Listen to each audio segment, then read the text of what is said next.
Hi, and welcome to the Senior Network. I'm your host, Greg Fulton. Today we are joined by Neil Hunnicutt, Director of Community Relations, Right at Home. Nice to be here, Greg. Good to see you again. Good to see you too. I know we see each other all the time, but hey, I still love seeing you.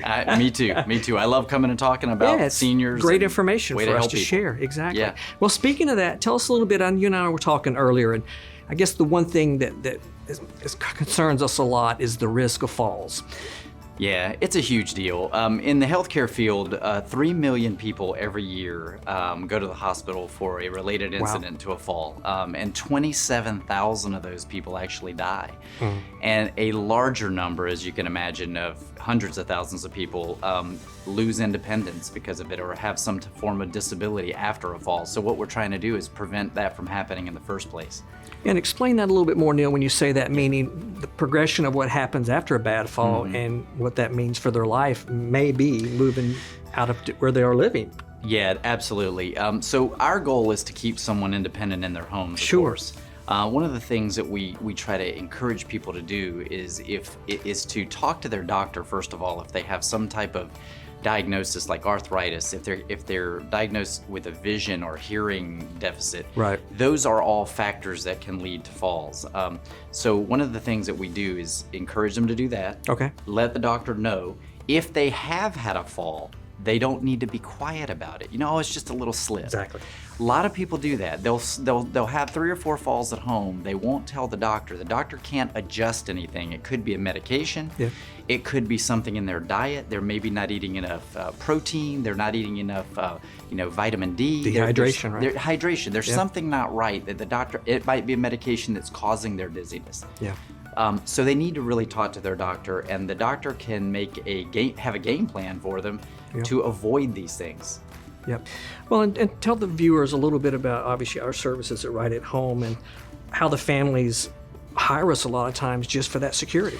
That's exactly right. Sometimes what they need is strength and balance. And say a doctor might say, you know what, I'm going to get a home health company to go in and actually do some physical therapy, give you some exercises.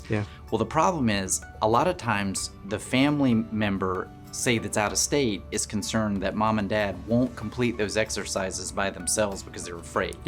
Because those physical therapists are only there. People will have a misconception that they're coming in every day. And they're not staying 3-4 hours a day. They're only there like twice a week, 3 times a week, at the most for like 45 minutes. So what happens in that other 160 something hours a week?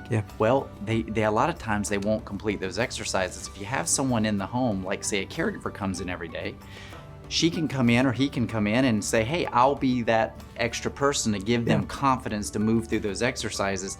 A number of other things that we can do there. Passive support, all that. Absolutely. Or just making sure that they're not doing things they really shouldn't be doing. Great point. Going into the shower, taking a bath on the wet surfaces, that's one of the highest risk factors of falling right there. And we obviously would help them do that. Sure. Well, and for the viewers, we talked about falls and risk, things like that, but we're in the homes a lot, especially right now through this pandemic, when family members aren't coming in and going. You're providing a lot of round-the-clock care for folks right now.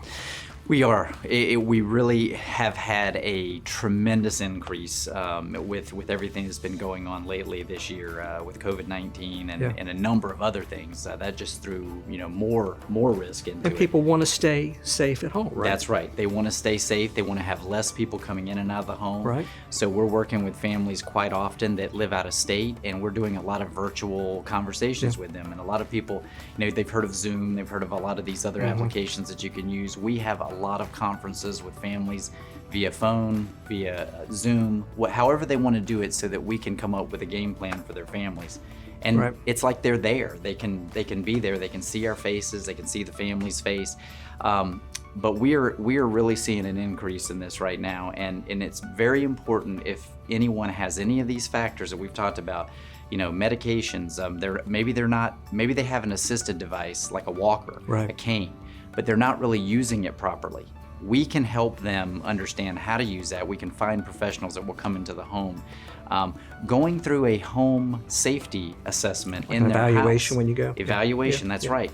And families can actually go on our website, rightathome.net, and they can find that home safety evaluation tool. And it gives them information about how they can do that or have us come in and do that as well.